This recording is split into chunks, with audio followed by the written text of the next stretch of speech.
On a warm Ohio evening, with cicadas stitching a soft choir outside my window, I learned truth doesn't check your age.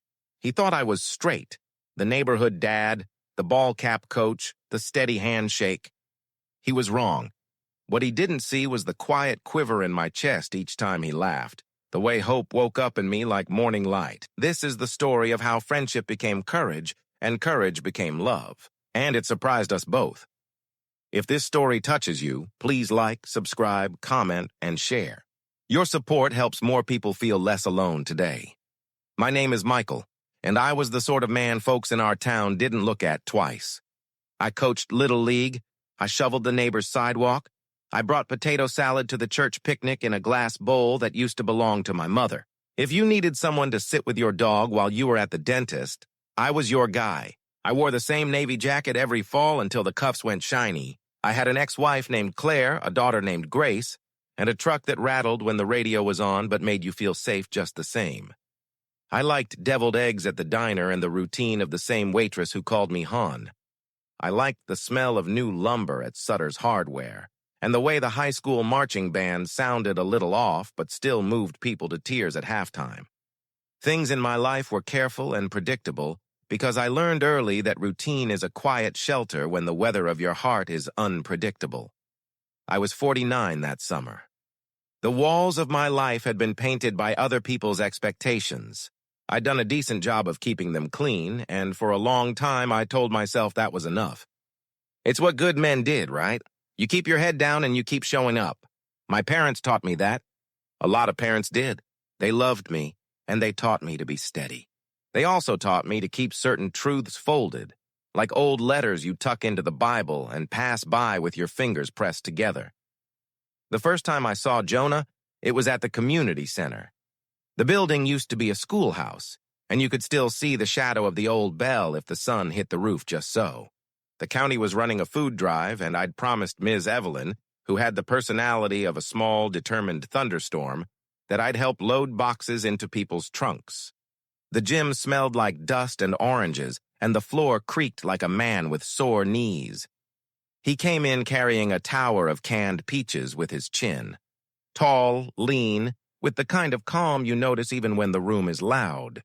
He wore a gray t-shirt and a cap from some minor league team I didn't recognize. And if I'm being honest, I noticed his eyes first.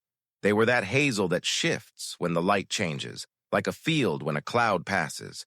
He nodded to me, like we'd been doing this together for years. "Mind if I set these down here?"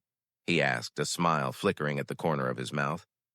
"Anywhere you want," I said, motioning toward a table that had seen better days and better paint. He slid the boxes down and shook his hands out like a pianist. "I'm Jonah," he said, wiping his palms on his jeans before offering one to me. His handshake was firm but not showy. In our town, that was its own language. "Michael," I said. "You new with the center?" "New back in town," he said. "Left for a while. Thought I'd swing a hammer and make myself useful while I figure out what's next." He said it like he didn't want to burden me with the whole story. I recognized that instinct. It's how I talked for years. We fell into that easy rhythm that makes time pass kindly. He was quick with a joke that didn't poke anyone and good at listening without rushing. When a line of cars backed up, we moved like we'd planned it.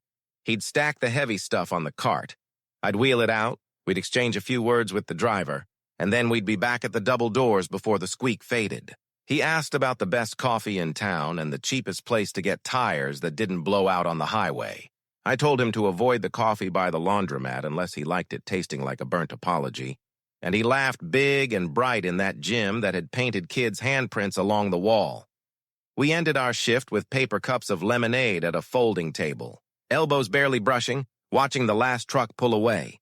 He told me he'd moved back to look after his dad, who'd had a mild stroke in the spring. "He's stubborn," Jonah said, but there was a softness in his voice that told me he respected that stubbornness. "Fights me on the salt shaker like it insulted his mother." "I hear that," I said. "My father used to do the same with sugar. Swore the doctor was just showing off new pencils by writing prescriptions. Your folks still around?" "Mom passed 4 years ago," I said, feeling the familiar ache that had softened only a little with time. "Dad's in Florida with my sister. He says he'll come back when the Browns win the Super Bowl. So, never. Jonah barked a laugh, then winced. Sorry, my dad raised me on the Bengals. We're in this together, I said, and he looked at me longer than a joke usually lasts. When you've taught yourself to stay small, even a glance can feel like a sunbeam. I went home that night and stood by my kitchen sink longer than it takes to rinse a glass, listening to the cicadas and thinking about how something inside me had shifted, like a picture frame a half-inch to the left, crooked and more honest for it. We kept running into each other after that. In a town our size, it's not surprising, but this felt like the kind of luck that shows up with its boots on. He was at the farmer's market, selecting tomatoes like he was choosing diamonds one by one, turning them in his hands. He was at the library returning a stack of books, speaking low to Ms. Turner, who has shushed entire football teams with a cough. He was at Sutter's buying sandpaper, rolling a sample between his fingers to feel the grit. I like doing things the slow way, he said when I made a joke about how many hours a man could spend picking sandpaper. It's honest. Teaches you patience you didn't know you had. I told him the slow way never let me down when it came to making ribs and fixing my old truck. That was the day he teased me for being the embodiment of a brochure for reliable men. You are the definition of straight as an arrow, Michael, he said, easy and friendly, like he meant straightforward, like steady. And because that word carried two meanings inside me, something tugged. He didn't see it. I prayed he didn't see it. I smiled and said something about how I was too old to bend much anymore. He laughed and slapped my shoulder like we'd been friends forever. If you've never held a truth in your mouth like a lozenge you couldn't quite swallow, I hope you never have to. That summer, my truth sat on my tongue and melted slow. It tasted like fear and relief and something sweet I'd almost forgotten. I was 20 when I understood myself in a way that hit me like the first time you realize someone you love can disappoint you and you'll still love them. I was 20 and I didn't have words for it. My church only had one word for it, and it wasn't a kind one. My father loved me, and he had opinions that came from a lifetime of trying to protect his family from anything that might bruise it. My mother loved me, and she believed God listens best when you whisper. I told no one. I did what a lot of folks I know have done. I put my head down and walked forward into a life that made sense on paper. I married Claire because she was good and kind and made me laugh, and because I loved her in a way that was solid and real, even if there was a piece of myself I kept in a locked drawer. We made a home. We made a daughter who could hum harmony before she could tie her shoes. We built a life with family dinners and soccer tournaments, and Saturdays we both fell asleep on the couch to reruns. When Claire and I let each other go, it was quiet. We were gentle. We had learned to be friends more than anything else, and love without romance can carry you a very long way until it cannot. We hugged each other in the kitchen and cried, and we made a schedule for the house and for Grace and for holidays that somehow made us closer. She didn't ask me for words I wasn't ready to share. She is good like that. She met and married a kind man named Peter. We have all eaten pie together at Thanksgiving. Life doesn't always go like a TV show. Sometimes it's better, so there I was. Middle-aged with a good daughter and an easy friendship with my ex-wife and a house with creaky stairs. And I met Jonah, who carried canned peaches like treasure and read at the library, and called his dad every afternoon at 3 o'clock. He asked me to help him replace a porch railing because he'd seen me at Sutter's, and I had opinions about brackets. We stood side by side in the shade one Saturday, and sweat slid down our temples like punctuation. He worked carefully, measured twice, cut once. He was patient with his own mistakes. We passed the carpenter's pencil back and forth more times than we needed to. If he noticed our fingers brush, he didn't say. At lunch, we sat on the steps with ham sandwiches wrapped in wax paper like we were boys in a Norman Rockwell painting, and he told me about the years he'd been gone, small apartments and a city so loud it filled his head with noise until he couldn't hear himself think. A job that taught him all the ways a person could break and still get up the next morning. Paramedic, he said, and the word sat in the air like a weight. I loved it. I hated it. You see the best and the worst in people, and then you take your lunch in a parking lot and hope you don't spill mustard on your uniform. He told me the city had given him a strange kind of loneliness, how you could be with people all day and then go home and not have anyone know your specific quiet. I didn't want to become one of those men who is always fine, he said. You know the ones. Always fine until they're not. I knew. I had been that man for years. He asked about me, and I told him about Grace. I told him about the way she stood up in church at age 10 to sing and didn't care that her voice cracked a little on the high notes. I told him about the time she wore a suit to prom because it made her feel powerful. I told him how her laugh sometimes made me forget every fear I'd rehearsed. I told him about coaching Little League and about the boy who brought a dandelion to every practice because he said it was lucky. I told him about my mother's hands and the way they smelled like flour and lavender. I told him about how I was learning to cook for one, and I'd finally figured out the trick to getting crispy edges on fried bologna. We were men on a porch, passing a summer afternoon with stories, and time made a small circle around us. If you had asked me then what we were, I would have said friends. The word would have felt both comforting and like a coat a size too small. He teased me when I wore my cap with the high school team's logo even on days I wasn't at the field. I teased him for his collection of mugs, every city he'd ever slept in, it seemed, all lined up in his cabinet like postcards from his past. I fixed his screen door when it stuck. He taught me to make a decent omelet. We learned each other's coffee orders. He knew I liked my pancakes thin and a little crispy at the edges. I knew he took his burger with pickles and extra onions. God help the people we sat with in church the next day. I learned the sound of his footsteps on my porch. I learned he hummed when he read. I learned the shape of his day and where the gaps were, the places you could step into and make them easier. I learned he thought I was straight. He said it casually one night on my couch, while we watched an old baseball game on television in the way you watch things you mostly want for company. It was raining, not hard but steady, working at the corners of the windows like it wanted in. He had his feet on my coffee table, and I pretended I was okay with it because, as it turns out, I was. He said, I'm grateful for you, man. One of my best friends. It's nice for me to have a guy friend who's, it's different. No pressure. He meant it like a compliment, and it was in its way. He trusted me. He could sit here with his socks damp around the toes and talk about his dad's blood pressure and his fear of waking in the night and not being able to breathe. He could trust me to keep the boundaries that he needed. He thought I was straight, which meant he thought he was safe with me. He thought I had a lane I walked in, and that lane could run parallel to his without ever drifting. I let the game play and listened to the rain for a while. I looked at his hand resting on the arm of the sofa, the veins like rivers on a map. I looked at the way his head tilted when a player missed a catch he should have had. I felt the door inside me, the one I had been leaning against for decades, shift. I was tired of leaning. I was ready to open it, even if I didn't know what would be on the other side. Even if the rain got in and made everything smell new and hard to ignore. Jonah, I said, the name a little shaky. Can I say something? He muted the TV and turned toward me with his whole body. He always did that. When you asked for him, he gave you all of his attention. Of course, he said. I think the world has used the word straight to mean a lot of things, I said. I could hear my own voice like it belonged to someone braver. Reliable, kind, predictable. The guy who shows up.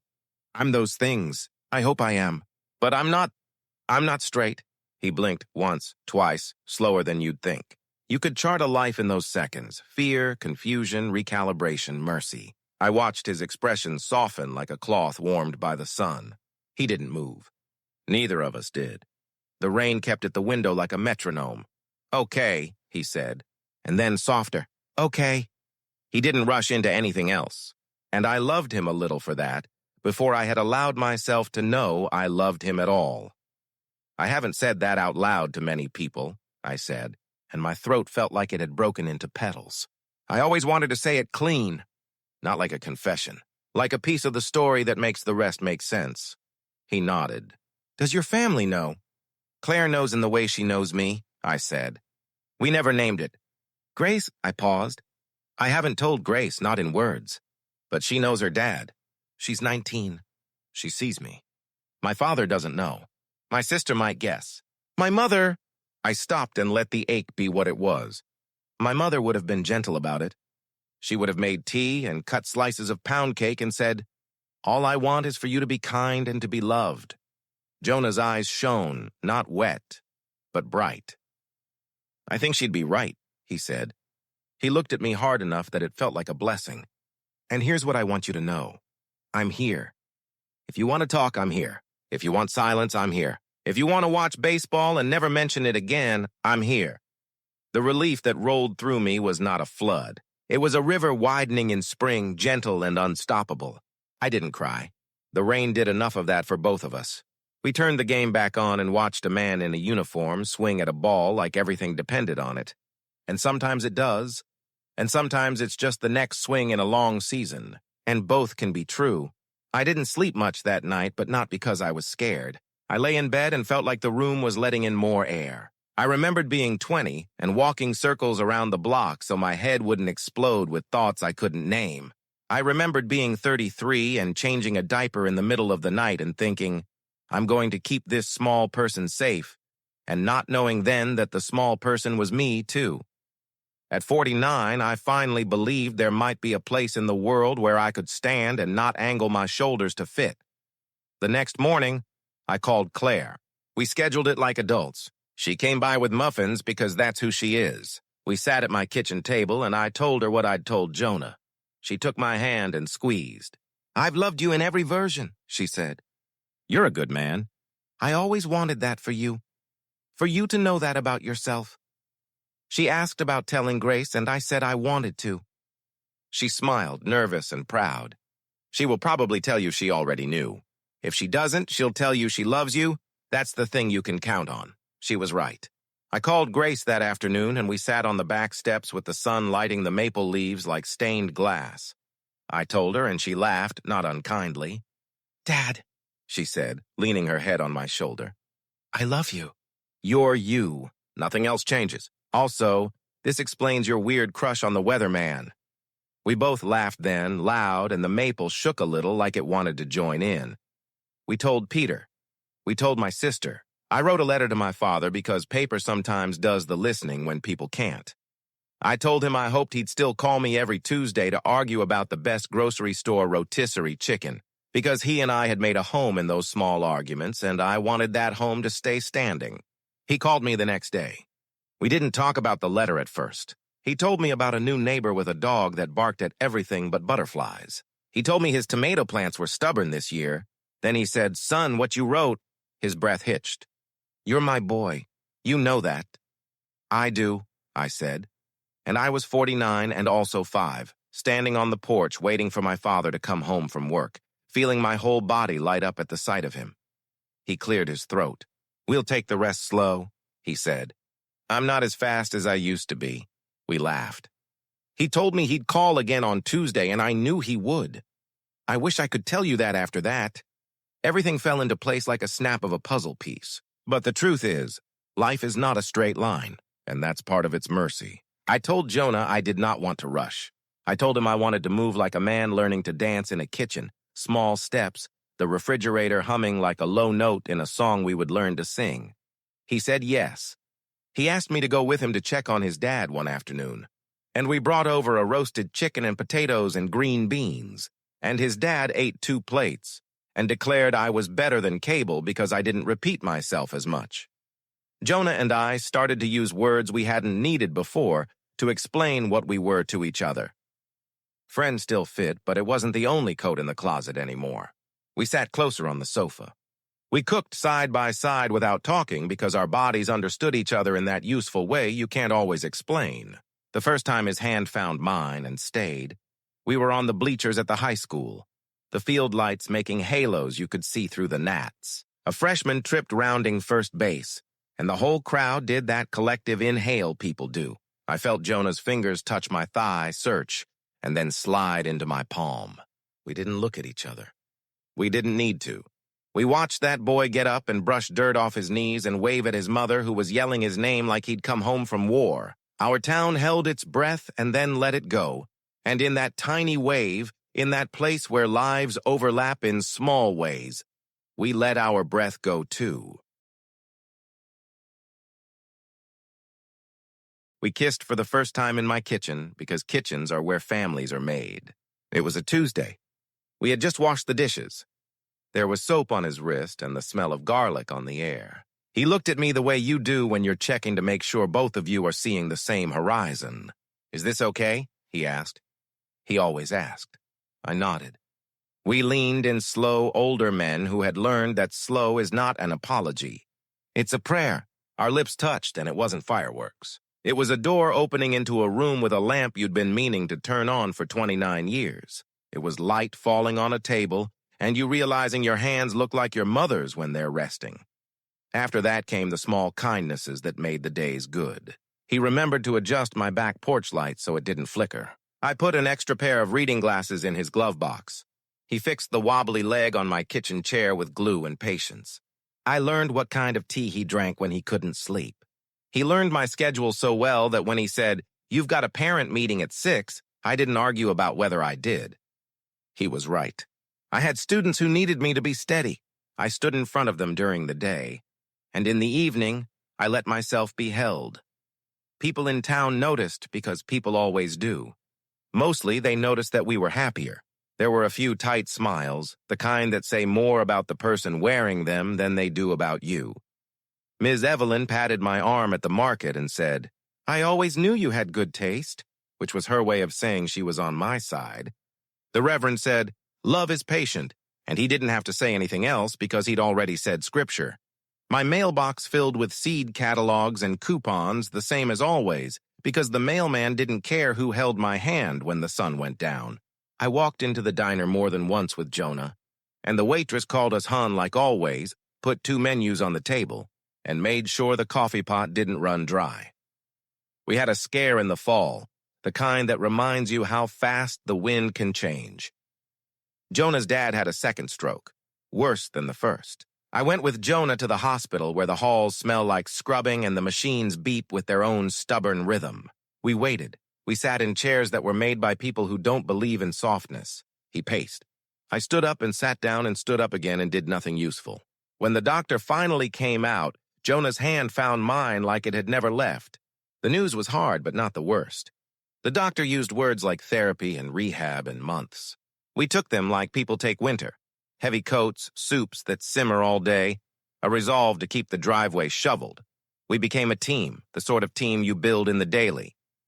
I cooked, he drove. I sat with his father, who told me stories about Jonah as a child that made my chest ache with happiness for the boy he had been. Jonah's father learned to walk again with a cane, and he swore at it like it had offended his honor. And then he apologized to the cane when the physical therapist looked at him sternly. Jonah's sister came on weekends with her kids, and my house filled with tiny shoes by the back door and the kind of drawings that make refrigerators into galleries. We were tired and hopeful. We learned to cherish what is ordinary because ordinary kept us afloat. There were hard moments. There always are. There was the night I told Jonah I needed to go slower even than we were going, because I could feel old panic like noise in my chest. He listened. He put his hands on my shoulders. "We're not on a clock," he said. "We're building something that can hold us." There was the afternoon at the hardware store when a man I'd known since junior high made a joke under his breath that wasn't a joke. Jonah's jaw set. I put a hand on his arm and smiled in that way that is not cheerful but also not surrender. We paid for the screws and we left. And we went home and took a walk in the park, where the trees did not care what anyone thought of us. There was the phone call from my father 2 months after my letter. Quiet on both ends, his voice unsteady when he said, "I'm trying, son." I told him that was enough. He believed me. We are still building that bridge, and bridges are made of repetition and bolts, and the faith that the first step will hold. I will tell you a small thing that happened, because small things are what stories are made of, and they are what lives are made of too. It was December. The air was the kind of cold that makes every breath feel like church. I was late getting home, dark already, my hands numb from scraping frost off my windshield with an old library card. I pulled into my driveway and saw my porch light on, steady, not flickering, the way Jonah had fixed it. My front window glowed. Inside, I could see the outline of a man moving around my kitchen, putting something in the oven. He had taken off his coat. His shoulders were backlit, a solid shape in a soft world. I stood on my own porch for a moment and watched, and my eyes stung in the good way, the human way. I went in and stomped the cold from my boots. He turned. "You're home," he said. It was that simple and that sacred. He handed me a dish towel for my hands because he knew I was the kind of person who hates my fingers being cold and wet. He had made shepherd's pie. It tasted like gratitude. We went to Cleveland in June because my daughter, for all her careful plans, had decided last minute to move into a new apartment with a friend whose other roommate had suddenly gotten a job in Seattle. We loaded a truck. We set up shelves. We ate pizza sitting on the floor out of the box, laughing because we were tired. When we hugged goodbye, she whispered, "Be good to each other. We promised." It felt like a vow. We started taking Saturday morning drives, the aimless kind. We stopped at garage sales and bought things that didn't cost much and meant something. A set of old mixing bowls that matched the ones my mother had. A record with a scratch right through the song Jonah loved most, but he bought it anyway because the cover art made him feel like summer. We held hands over the gear shift when the road was straight and there were no other cars. We told each other the sort of stories you only tell when you trust the person, listening to hold them like glass. And not like a baseball, we talked about the future the way people do when it has become a place you might actually arrive. We didn't rush. We didn't promise we wouldn't ever be afraid. We promised we'd be afraid together. He asked me what I wanted, and I said, I want to wake up on a Sunday and make pancakes together and go to the grocery store and argue about which apples are best, and know that when I say, "We're out of trash bags," someone will say, "No, they're under the sink, and it will be you." He laughed. He said that sounded better than any love song. When I think about the moment I knew, really knew, it wasn't loud, it wasn't dramatic. It was a Thursday afternoon, and the sky had cracked open with a sudden summer storm that drummed on the roof like the heartbeat of a giant. The power went out, and the house took a breath. We lit the candles I saved for when the electric company reminds me I live in a place where wires and weather are old friends. We sat at the table playing rummy with cards we'd had so long the corners were soft. He reached for the last card and slid it toward me. "Take it," he said. "It'll win you the game." He gave it to me like a gift, easy. And in that small, generous moment, with rain breathing against the windows and wax pooling at the lip of a candle like a new shore, I knew I had found a person who made the quiet better. He thought I was straight. He was wrong. He thought I was steady. He was right. He thought I was a man who could show up. He was right about that, too. We are made of contradictions, all of us. We are also made of what we choose, who we choose to love, how tenderly we choose to hold our own story in our hands. Months later, we took a walk down by the river that doesn't look like much unless you've lived here long enough to know its moods. The trees were just starting to think about spring. The water moved like a secret. He put his arm through mine, an old-fashioned gesture that made sense on a path lined with sycamores. "What do you want to do about us?" he asked. "I'm ready for whatever you are. More, less, same. Just tell me where your feet are, and I'll walk there." I told him the truth, which by then had become easier to find. "I want you," I said. "I want to be the man you call first. I want to be the home you turn on the porch light for. I want to try, even when trying means we have to sit with the hard parts and not leave the room." He nodded. We didn't say anything else. We didn't need to. We turned around and went back the way we came because the path isn't a straight line. But it still leads you home. I'm telling you this on a night that smells like cut grass and charcoal in late summer. Cicadas are out again, stubborn and musical. There's a ball game on my TV with the sound turned down low. The lamp I finally turned on in my soul is still shining. Jonah is in the next room, talking softly on the phone to his dad, who is telling him about tomato steaks and the neighbor's dog. In a minute, we'll decide if we're making popcorn or slicing apples, the kind of choices that make a life feel like your own. If you're listening to this and you're older and you think time has passed you by, let me tell you, the heart keeps a light on. It doesn't care how long you've been gone. It'll let you in when you're ready. If you're younger and you're scared, that's all right too. Fear is just your future knocking. Open the door when you can. Ask for help. Tell the truth in small pieces if that's all you can manage. The good people will stay. The right love will make the quiet better. The wrong kind will make you feel small. Walk toward the one that makes you feel like you can breathe. I see my neighbor across the street pull into her driveway. See her wave at no one in particular the way you do when you live long enough to recognize that we all belong to each other a little bit. The porch light is on. The game is still going, though the outcome doesn't matter to me like it used to. I'm learning to care about different wins. Did I tell the truth today? Did I show up for the person I love? Did I treat the scared parts of myself like guests worth feeding? He thought I was straight. He was wrong. He thought I was alone. He was wrong about that, too. I was a man who had built his life like a good fence, strong, dependable, made to keep things in place. What I didn't realize was that fences also need gates. Love taught me how to open one.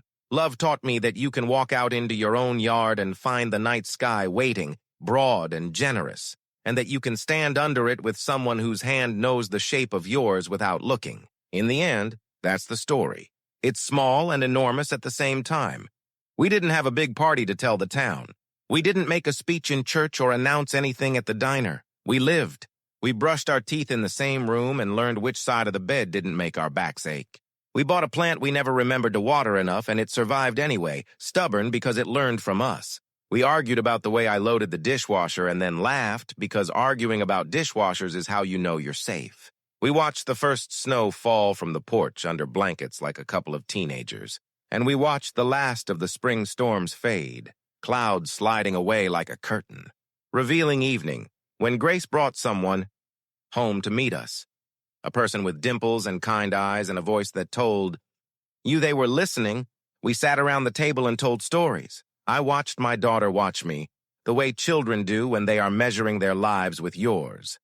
And I felt something I can only describe as peace. Not the kind that comes from things being easy, the kind that comes from choosing the right path even when it has more hills. On our first anniversary, the day we decided to call our first kiss the start, even though beginnings rarely hold still, we went back to the community center. The gym smelled the same, dust and oranges. Ms. Evelyn was there with her thunderstorm personality and a clipboard. "You two again," she said, and I thought she looked pleased to see our specific faces. We loaded boxes into trunks. We laughed and didn't repeat ourselves. He lifted canned peaches with his chin just to make me smile, and I did, big and bright, like the lights over a field when a game goes late and everyone is for once on the same side. I carry a lot of gratitude now. It piles up in corners like sunlight you forgot to dust. I'm grateful for the boy who brought dandelions to baseball practice because he believed in luck. I'm grateful for my ex-wife, who makes better muffins than anyone has a right to and knows when to call and when to let the quiet do the talking. I'm grateful for my father, stubborn as a fence post, learning with me how to build a gate. I'm grateful for Ms. Turner at the library who shushes with love. I'm grateful for the rain that tapped my window and made me listen. I'm grateful for the word no and the word yes and the space between where you gather yourself. I'm grateful for the moment a man reached across a sofa in a small house and turned down the volume on a baseball game and listened to me say a truth I had waited to carry out into the light. If you came here for drama, I'm sorry and also I'm not. Drama makes good TV. It doesn't always make a good life. What makes a good life, at least for me, are the ways we choose each other every day, the small tendernesses, the willingness to learn new recipes when the old ones don't fit. It's pancakes on a sundae and salted butter. It's the argument about apples. Honeycrisp, obviously, though Jonah insists on Granny Smith for baking. It's clearing a path on the sidewalk when it snows and leaving the extra shovel by the door for the neighbor who never bought one. It's remembering to pick up his prescription. It's him remembering to remind me to put on sunscreen because I forget and the sun does not. Before I go, I'll tell you one last thing, because it is maybe the one that matters most. The day after Jonah's father moved back home for good, we took him to the park. He walked slow between us, cane thumping with the rhythm of someone who earned the right to complain and chose instead to notice the way the light hit the river. He looked at our hands, linked, and he nodded like a man who understood math that had taken others longer to learn. He said, "Love is work, boys. The good kind. The kind you don't mind sweating for." He tapped his cane twice. "You both look like you've been working." He gave us a smile that warmed the shade. I felt that smile in my bones. That night we went home and ate soup at the table by the window, and the porch light burned steady. The house felt the right size. We went to bed tired in the sweet way. Before I fell asleep, with Jonah breathing even and close, I thought about the boy I had been. the one who walked circles around the block with a heart too big for his chest. I told him he could rest now. I told him we made it home. He thought I was straight. He was wrong. He thought I was safe. He was right. And that's the best kind of being right there is.